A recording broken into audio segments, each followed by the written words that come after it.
말씀을 나누기를 원합니다. 자, 우리 옆 사람과 한번 인사합시다. 기도는 반드시 응답받습니다 라고 한번 인사합시다. 네. 기독교는 기도교인지도 모릅니다. 우리가 구원을 얻은 것, 에베소서 2장 8절 9절에 너희가 그 은혜로 말미암아 선물로 구원을 받았다. 우리 구원받는 것 전적으로 하나님의 은혜고 하나님의 선물입니다. 우리가 뭐 노력하거나 우리가 무슨 의를 행해서 얻는 것 절대로 아닙니다. 우리가 악한 자라도 심지어 살인자라도 하나님의 은혜가 임하면 그리스도를 구주로 영접하면 그는 구원을 받습니다. 교회 다니는 단순한 자가 아니라 본 어게인하는 완전히 구원받는 그 복을 누리게 됩니다. 그런데 그것이 구원의 완성은 아님을 우리가 늘 기억해야 됩니다. 다시 말하면 그건 신앙의 시작인 거예요. 그 신앙의 완성을 향해서 나아가는데 이 신앙의 완성을 향해 나아갈 때 꼭 필요한 것이 뭐냐? 빼놓지 말아야 될 게 뭐냐? 없어서는 안 될 것이 뭐냐? 그건 다름이 아니라 기도다라는 겁니다. 기도는 단순히 내 소원을 아뢰는 그런 시간이나 노력이 아닙니다. 하나님의 뜻을 알아가고 그분께 순종할 능력을 덧입는 전체 과정이죠. 그래서 신앙은 거듭난 다음에 그게 완성이 되기까지 계속 성숙해 가야 됩니다. 우리 한국 교회는 성장에 초점을 맞추었습니다. 숫자가 많아지는데 어떻게 막 교회가 건물을 크게 짓고 성도의 수가 많아지는데 거기에 초점을 맞추었습니다. 성도가 많아지는 것 그건 부흥 맞죠. 그리고 성도가 많아지면 많은 일을 할 수 있습니다. 왜냐? 그 성도 안에 있는 재정과 여러 가지 힘들을 통해서 많은 일을 할 수 있습니다. 그러나 우리가 더 포커스를 맞추고 우리 개인이 우리 교회가 하나님 앞에 더 집중해야 될 것은 수가 아니라 우리 개인의 신앙이 조금씩 성숙해 가는데 초점을 맞춰야 된다. 그 성숙해 가는 과정 속에서 빼놓을 수 없는 것이 바로 기도다라는 겁니다. 다니엘은 약 15세에 바벨론의 포로가 되었지만 85세, 길게는 86세, 7세까지 봅니다. 하나님의 뜻을 끝까지 감당하는 사명자로 쓰임받을 수 있던 가장 큰 원동력, 그건 다름이 아니라 다니엘의 삶 안에 끊임없는 기도, 멈추지 않는 기도가 있었기 때문이다라는 겁니다. 모든 이방인들과 황제, 심지어 자신들의 동족들의 대부분이 우상숭배와 이방 문화에 동화되어 갈 때도 다니엘은 일사각오로 기도를 멈추지 않았다라는 거죠. 그래서 궁극적으로 그의 신앙은 승리하고 그는 사명을 완수하는 삶을 살 수 있었다라는 겁니다. 자, 오늘 기도는 이만큼 하면 하나님 이 정도 주시겠다, 그게 확률이 아니라 기도가 하나님과의 관계 속에서 반드시 응답받는 하나님의 응답임을 오늘 잠시 말씀을 통해서 살피기를 원합니다. 첫 번째, 기도는 환경을 이기는 힘이다라는 겁니다. 자, 우리 옆 사람과 한번 인사하기를 원합니다. 어떤 환경도 기도하면 넘어설 수 있습니다 라고 한번 인사합시다. 네. 여러분, 어떤 환경 속에 오늘 놓여 있습니까? 기도는 환경을 이기는 능력, 파워, 하나님의 파워예요. 그러니까 우리가 매일같이 기도하며 하나님 하늘 문을 열어달라고 기도해야 됩니다. 하늘 문을. 하늘의 신령한 은혜를 만드는 내 심령 가운데, 그리고 우리 가정 가운데, 우리 자녀 가운데, 오늘 우리 다음 세대 가운데 하나님 임해 주시기를 원합니다. 왜요? 우리 모두는 예 없이 환경의 지배를 받고 환경의 유혹을 당하기 때문에 그렇다. 여러분, 15 어린 나이에 포로로 끌려간 다니엘을 한번 보십시오. 그 바벨론은 다신교를 추종하는 아주 오만한 제국입니다. 아주 잔인한 제국입니다.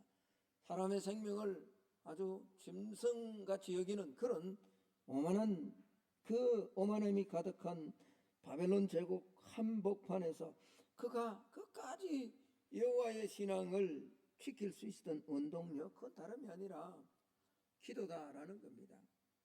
기도는 세상의 거센 물결 속에서 하나님과의 관계라는 닷을 내리게 만듭니다. 여러분, 다니엘은 엘레드 소년 때에 잡혀갔습니다. 엘레드라는 것은 12세에서 한 15세 정도의 나이를 일컫는 히브리어입니다.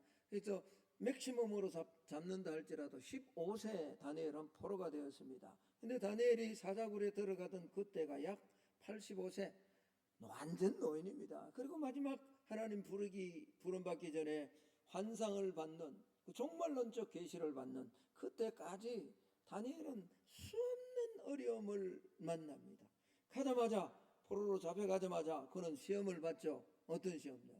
제국에 바쳐진 수많은 음식물을 통해서 이걸 먹고 모든 멘탈리티, 정체성을, 유대인의 정체성, 하나님을 섬기는 정체성을 다 빼버리고 바벨론의 황제를 주로 모시는 그런 신앙으로 살아가라. 가장 먼저 음식을 통해서 시험을 받습니다. 그러나 다니엘과 세 친구는 그때도 하나님 앞에 기도하면서 채식을 먹으며 시험하고 그 어려운 환경을 뛰어넘죠. 여러분, 그가 계속 기도할 때 하나님은 뭐죠? 특별한 지혜를 주셨습니다. 어떤 지혜요? 세상 어떤 사람도, 땅에 사는 사람들은 깨달을 수 없는 하늘의 신령한 총명과 지혜를, 비전, 꿈을 볼 수 있는 그 지혜를 하나님이 다니엘에게 주셨습니다. 어떻게? 다니엘이 기도함으로 얻었다는 거죠. 여러분, 다니엘은 이 기도가 계속 이제 제국이 바뀌면서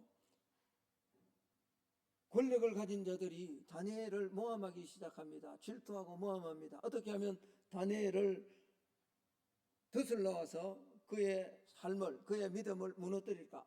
어떤 걸 찾아도 다니엘은 조금도 흠잡을 데 없는 그런 삶을 살았습니다. 그래서 결국 이들은 다니엘을 모함할 수 있는 유일한 길은 그가 섬기는 하나님 신앙을 통해서 다니엘을 무너뜨릴 수밖에 없다라는 결론을 내리고 왕에게 아첨을 합니다. 어떻게 해요? 왕 외에 어떤 신이든지 사람에게 절하는 자가 있다면 사자굴에 집어넣자라고, 그리고 도장을 찍으라고, 황제에게 도장을 찍으라라고 그렇게 이야기를 합니다. 황제는 뭐 자기만 섬기다라고 그렇게 신하들이 이야기를 하니까 그 아침에 그냥 도장을 찍죠. 그러나 그것은 결국 다니엘을 무너뜨리기 위한 그들의 계획이었잖아요. 그런데 다니엘은 조서에 의인이 찍힌 것, 도장이 찍힌 것을 알고도 다니엘은 멈추지 않는 것 하나가 있습니다. 그게 뭡니까? 하나님의 성전이 있는 예루살렘을 향해서 매일같이 하는 기도, 하루 3번씩 하는 그 기도는 멈추지 않았다. 결국 뭐죠? 다니엘은 그 어떤 환경들, 자기를 무너뜨리려고 하는, 하나님의 사람들을 넘어지게 하려고 하는 환경을 다 이겨내었다라는 겁니다. 그렇습니다. 죽음 앞에서도 타협하지 않고 어떤 환경도 이길 수 있는 힘, 그것은 다름이 아니라 바로 기도의 능력이다라는 겁니다. 여러분, 근데 우리가 성경 공부를 한다고 새벽에 기도를 하지 않았습니다만 기도는 멈춰서는 안 됩니다. 새벽에 나와서 기도하는 거 제일 좋죠. 그러나 그렇지 않다 할지라도 여러분의 삶의 현장 속에서 하나님과 교제하는 이 기도가 멈춰지지 않기를 예수님 이름으로 축복합니다. 한번 따라합시다. 바쁘면 더 기도해야 됩니다. 문제가 클수록 바쁠수록 더 많이 기도하는 저와 여러분이 되기를 예수님 이름으로 축복합니다. 기도는 어떻게 하느냐? 하나님의 약속을 붙잡고 기도하는 겁니다. 오늘 우리가 9장 16절에서 19절까지만 읽었습니다만 이 다니엘서 9장 1절의 연도가 배경이 주전 538년경입니다. 다니엘은 주전 605년에 포로로 잡혀갔습니다. 그러니까 포로가 된 지 약 67년, 68년이 지나가는 때입니다. 그런데 이때쯤 다니엘은 선지자 예레미야가 하신 말씀을 깨닫게 됩니다. 바벨론의 포로 70년이 지나면 그 황폐했던 예루살렘, 자기 고국의 예루살렘이 다시 중건되고 회복되고 이스라엘 백성들이 다시 돌아갈 것이다 라는 예레미야 선지자의 예언이 있었단 말이에요. 그 예언의 말씀을 붙들고 다니엘은 기도하기 시작했다라는 겁니다. 오늘 다니엘서 9장 2절 말씀을 한번 보겠습니다. 제가 읽습니다. 곧 그 통치 원년에 나 다니엘이 책을 통해 여호와께서 말씀으로 선지자 예레미야에게 알려주신 그 연수를 깨달았나니 곧 예루살렘의 황폐함이 몇 년 만에 그친다고요? 70년 만에 그치리라 하신 것이니라.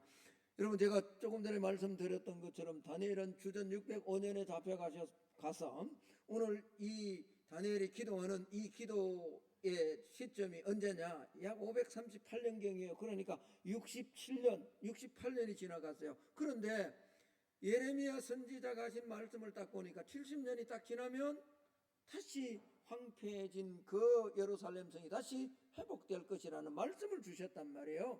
그러면 이 일이 이루어져야 되는데 다니엘은 이 일이 이루어지기 위해서 그냥 때를 쓰는 것이 아니라 어린아이처럼 칭을 내는 것이 아니라 하나님이 하신 약속의 말씀을 부여잡고 하나님 앞에 아뢰기 시작한 거예요.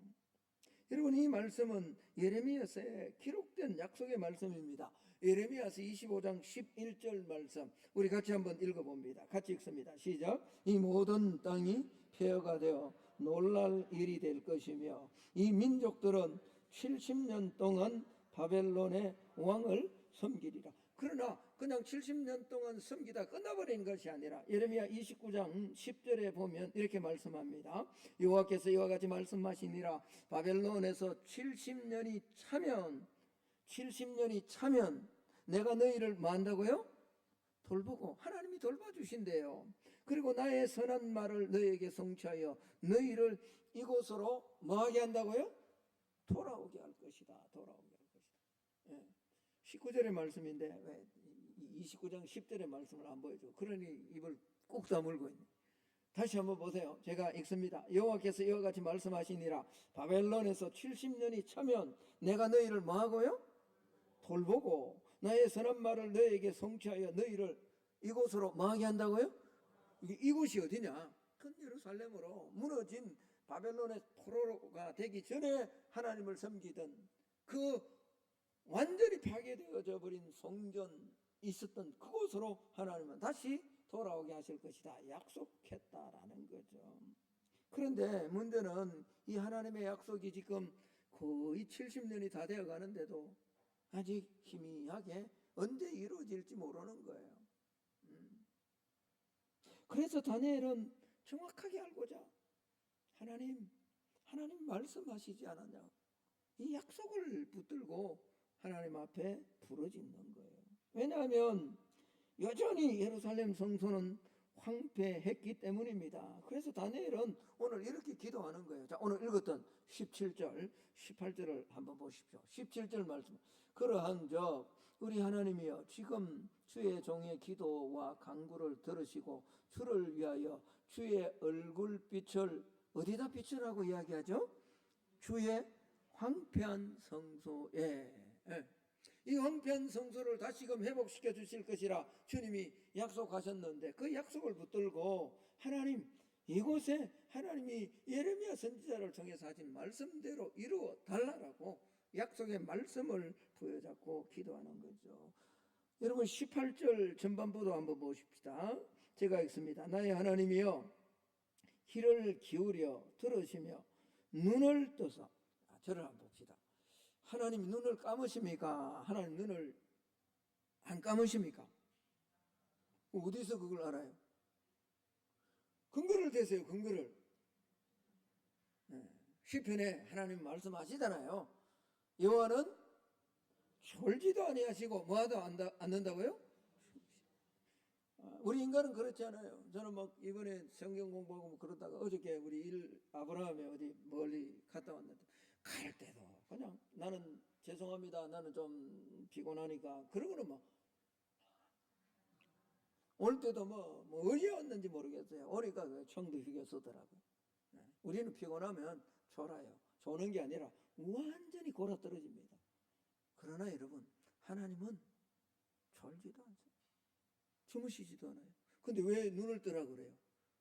이건 어떻게 보면 하나님을 모독하는 것 같잖아요. 아니에요. 이건 간절함이에요. 간절함이에요. 하나님, 지금 약속의 때가 가까이 오는데 뭔가 조짐이 있고 변화가 되어야 될 듯한데 여전히 성은 황폐해져 있사오니 하나님 제발 말씀하신 대로 이루어달라는 간절함의 표현이에요. 눈을 떠서 우리의 황폐한 상황과 주의 이름으로 일컫는 성을 보시옵소서라고 기도하는 겁니다.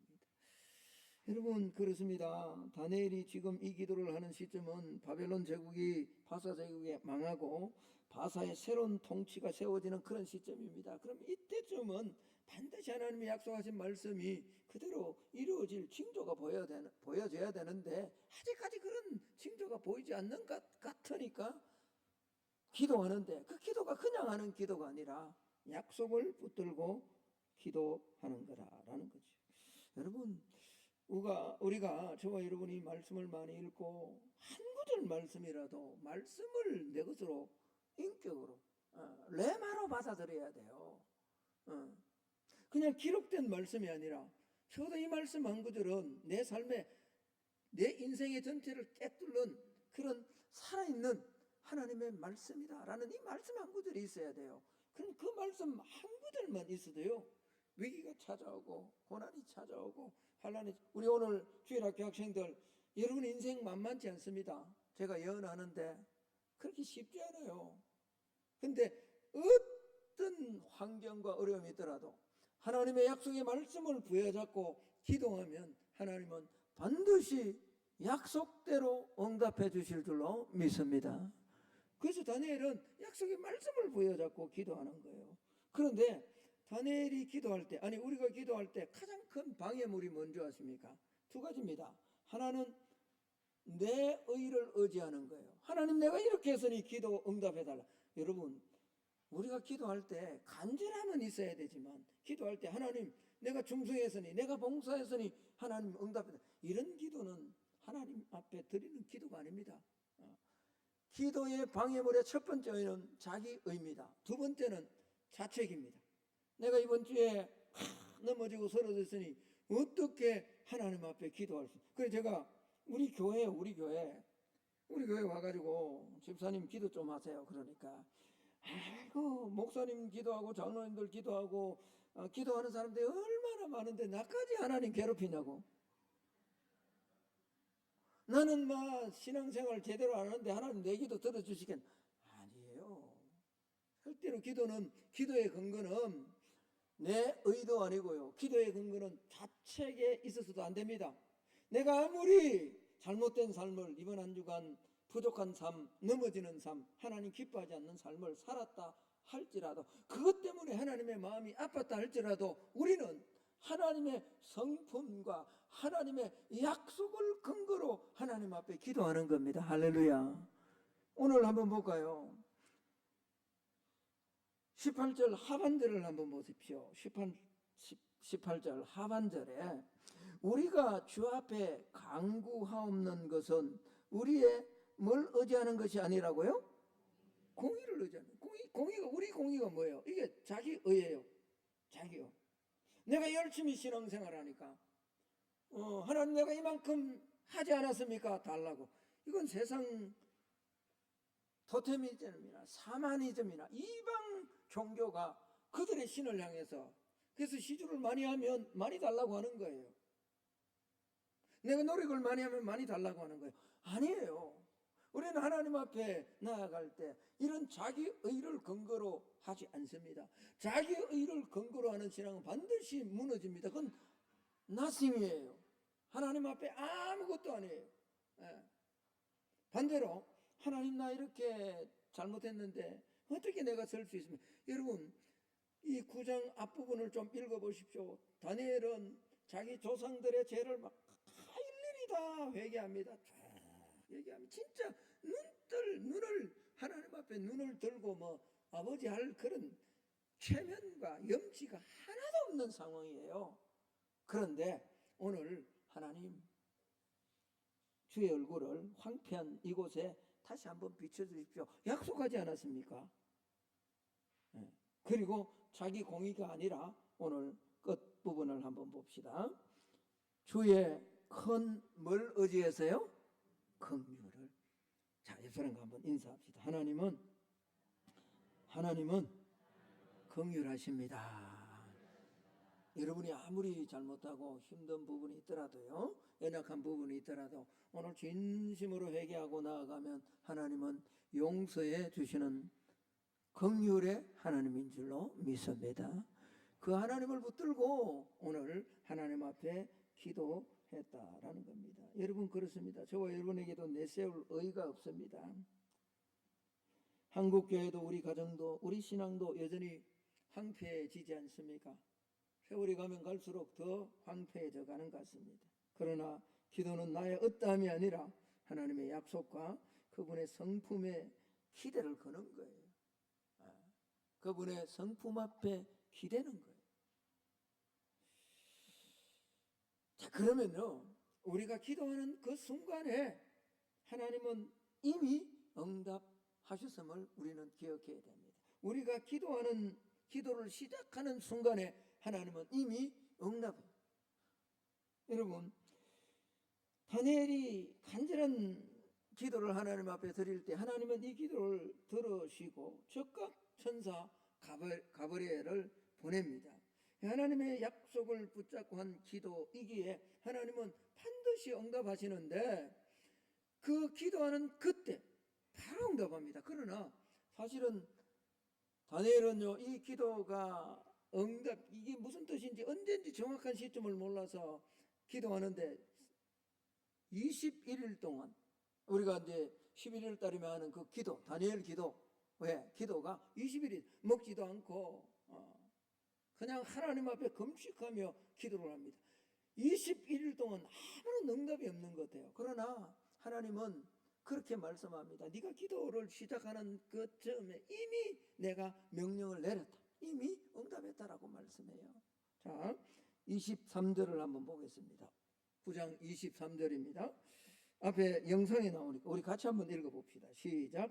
곧 내가 기도를 시작할 즈음에 명령이 내렸다. 이 말은 응답이 임했다라는 그런 말입니다.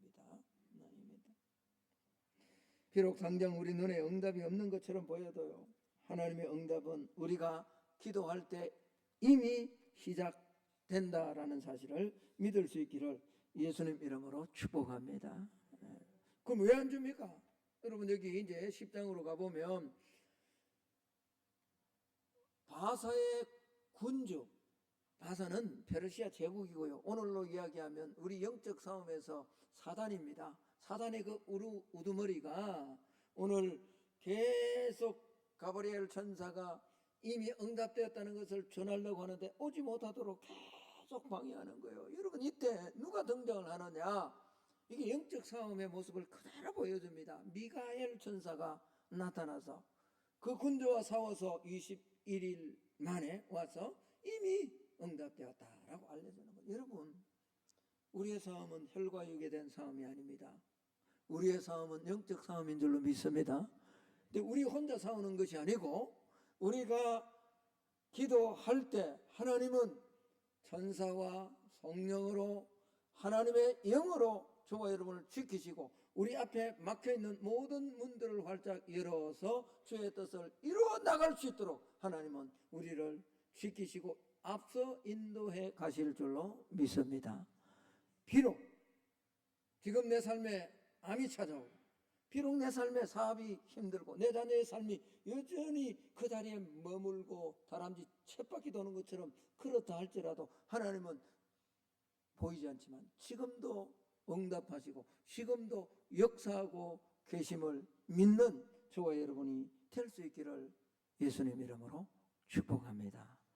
기도는 응답받습니다. 그래서 유명한 침례교회 목사인 저더서는 이렇게 말했습니다.